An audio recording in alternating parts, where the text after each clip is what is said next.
ব্যাটারটা যত ভালো হবে তত হচ্ছে পিঠাটা ভালো হবে। জালি জালি হয়ে ফুটছে।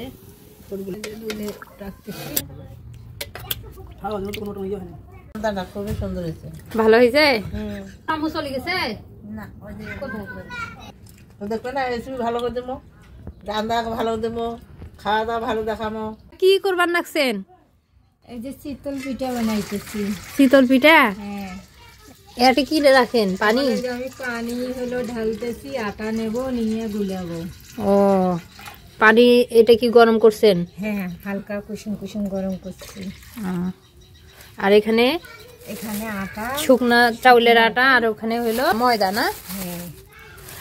আসসালামু আলাইকুম ভিউয়ার্স, আপনারা সবাই কেমন আছেন? আজকে আমরা এখানে আমার শখের রান্নাঘরে চিতই পিঠা বানাবো। তো এখানে প্রথমে হচ্ছে ব্যাটারটা খালা বানিয়ে নিচ্ছে। প্রথমে এখানে গরম পানির সাথে হালকা কুসুম গরম পানির থেকে একটু বেশি পরিমাণে গরম করা হয়েছে পানিটা। তারপর শুকনা চাউলের আটাটা দিয়ে দিচ্ছে। এরপর একটু ময়দা মিক্সড করা হবে। ময়দা দিলে দেখা যায় পিঠাটা একটু নরম হয়। আর সবচেয়ে বড় কথা, আমরা আজকে দুধ পিঠা বানাবো। তো কি দিচ্ছেন? লবণ। আজকে চিতই পিঠা একটু বেশি করেই করব, এই কারণে অনেকগুলো আটা ময়দা মিক্সড করে তারপর ব্যাটার রেডি করতেছি। আমাদের বাড়িতে বীজের কাজ করে অনেকে, আপনারা এর আগের ভিডিওগুলোতে দেখেছিলেন। আর একটু একটু করে সবাই মিলে পিঠা নাস্তা খাওয়ার মজা কিন্তু আলাদা। আমার কেন জানি যে কোনো জিনিস সবাই মিলে একসাথে খেতেই ভালো লাগে, তাই তো একটু বেশি করে পিঠার জন্য ব্যাটার রেডি করছি, সবাই মিলে পিঠা খাবো। চিতই পিঠা বানাবো এখানে, এবং চিতই পিঠা বানিয়ে দুধে ভিজাবো। তো এই তো ব্যাটারটা আগে রেডি করে নিয়েছি, আমি আরেকটু ভালোভাবে মিক্সড করে নিচ্ছি। এই ব্যাটারটা যত ভালো হবে তত হচ্ছে পিঠাটা ভালো হবে। এইদিকে আমি হচ্ছে ব্যাটারটা রেডি করে নিচ্ছি, আর এইদিকে দুধে ভিজার জন্য এখানে প্রথমে পানি উঠাই দিল। তারপর এই তো খালা দুধ দিয়ে দিচ্ছে।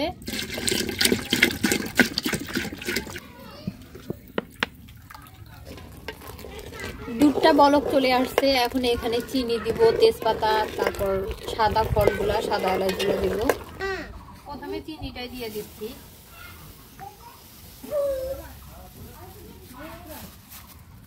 এখন তেজপাতা দিয়ে দিচ্ছি।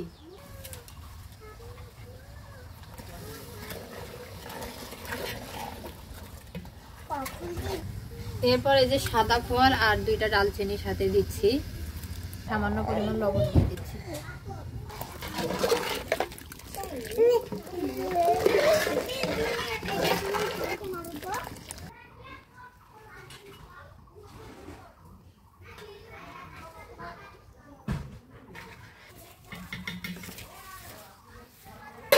এই যে দুধটা আমার হয়ে গেছে, এখন হচ্ছে দুধটা নামিয়ে রেখে তারপর পিঠাগুলা ভেজে নিব।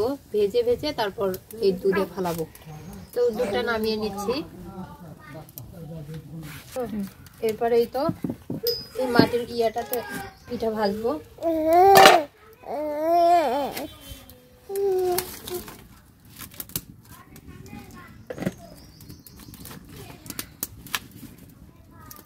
এটা গরম হয়েছে খোলাটা, এখন হচ্ছে ব্যাটারটা এক এক করে দিচ্ছি। প্রথমটা দিব এবার, বিসমিল্লাহ। যে হবে আর একটু দেই।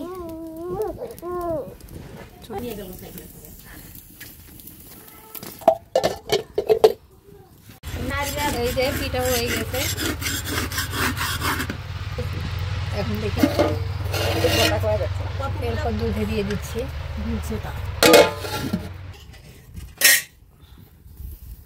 এরা ফুলছে ফুলছে এইরকমই হয়। এই যে এরপরে আবার মাটির কাঁসা দিয়ে ঢাকলাম। এই যে আরো একটা পিঠা হয়ে গেছে, দেখেন কত সুন্দর জালি জালি হয়ে ফুটছে, ফুলগুলো উঠছে। এই যে দুধে রাখতেছি। এবার জোর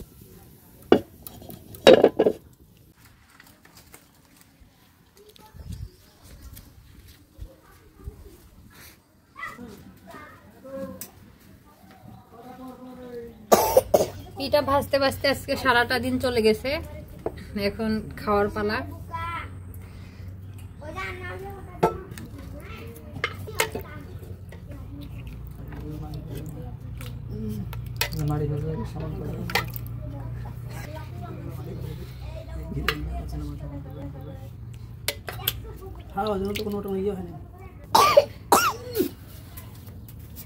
ওই মাকে তো ওই বাটিতে দাও আম্মু চলে গেছে না ওই যে দানা খুবই সুন্দর হয়েছে ভালো হয়েছে খুব খারাপ ওই মজা হয়েছে খুবই খারাপ আমরা খাওয়া দেখি ঠিক হয়েছে ঠিক ঠিক মজা হয়েছে রে তো দেখবে না রেসিপি ভালো করে দেবো রান্না ভালো দেবো খাওয়া দাওয়া ভালো দেখাবো ওদের পছন্দ হলে আমার খুশি হবে তো পারবাই না আমরা বাঙালি মানুষ